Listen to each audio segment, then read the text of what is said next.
1-800-450-7876. The Morning Goods with Madelyne Woods on 1450 WOL. It's Wellness Wednesday, and we're back talking to Michelle Thorne. She's a vegan chef. And Michelle, you're going to tell us, how do we get this whole food diet in our bodies in an affordable way, and especially if we can't grow it ourselves? Especially. What should we be eating? So I think it's really important to say that when you're looking to do any dietary changes, obviously it's best to start with the things that you know. Obviously, adding more plants to the diet is really key. And when I say plants, I'm talking about seasonal fruits and vegetables. Try to eat as seasonal as you can. Obviously, it's winter, so there's going to be fewer things that are available. If you can find food locally from local producers, local farmers, obviously you want to have as many plants on the plate as you can stand. I'm a big advocate of plant-based eating. As long as it's organic, or you know the person who's growing it. I think with the food systems that are kind of currently available, there's so much to navigate through that, and that's a whole other conversation. And so a whole foods is really just whole fruits, with their skin and seeds. There was a doctor that I spoke to recently who said an apple a day keeps a doctor away, and if you eat all of it, like the core, the seeds, the skin, all of it, then you really just benefit from a lot of how the whole fruit was designed to help restore nutrition in the body. So that's... Wait a minute. Now, growing up, I thought that the seeds of an apple were toxic. Eat everything in the apple? Yes. So what? Yes, the seeds, obviously you don't want to eat a whole bunch of apple seeds, but the way that apples are created with the skin and the seeds. So he says an apple a day keeps a doctor away. Eat the core, you get so much more.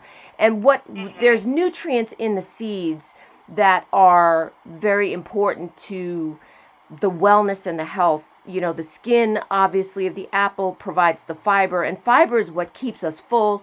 It's actually what helps us digest the plant, the cellular structure of the skin. It gives us the fiber, and it helps us digest the sugars and balance the sugars, because a lot of people in our community, we're dealing with degenerative diseases, things like diabetes, things like heart disease, intestinal disorders. And so eating whole foods not only gives you the nutrients, it gives you the fiber. It helps your body kind of do what it's naturally designed to do, which is heal itself. Now, what about meat? 1 month we're not supposed to eat meat. 1 month we're not supposed to have red meat. 1 month we're not supposed to do pork. What about meat? How do we eat whole meat? Right. So that is a very interesting question. I'm doing a lot of research on that as we speak. And I think that meat is, and I've been an advocate for vegetables most of my career. And I think meat is one of those things that is tricky, because the way that meat is produced in this country, and most of it is factory farmed. A lot of it is grown for an industrial sized production to feed millions and millions of people. And because I've grown my own food and I've raised my own animals, I know what goes into a healthy animal. And I know what's supposed to go into a healthy animal. In turn, that animal feeds me. So I think the thing that I would like to kind of leave with your audience when it comes to meat is you really want to look for clean meat sources. Meat that has been raised locally by a farmer that is within 20, 30 miles of where you live, something that has been organically fed or free-ranged, that's not getting the corn, the GMO soy feed that is very prevalent in the industrial manufacturing of meat. If you've ever had a grass-fed... When I'm in the grocery and I look at the packaging and it says all natural, no antibiotics, no cage-free, I still have to worry about what they were eating? Well, here's the thing, is that marketing the food industry is a business, and there's a lot of marketing that you have to do when you're selling food. And that's not to say that there aren't food producers that are doing it the right way, because there are a lot of producers that are working hard, small farmers, small family farms that are doing the work. They are putting in the work. They are trying to sell their products. It's really these kind of big food companies. A lot of them are subsidized by, small farm tax dollars to put these big campaigns, these marketing campaigns to tell you, oh yeah, well, this is natural or this has been farm raised. Obviously, they can't claim something that isn't true, but marketing is a tricky thing. It's really tricky. And so I recommend to people all the time, read the labels.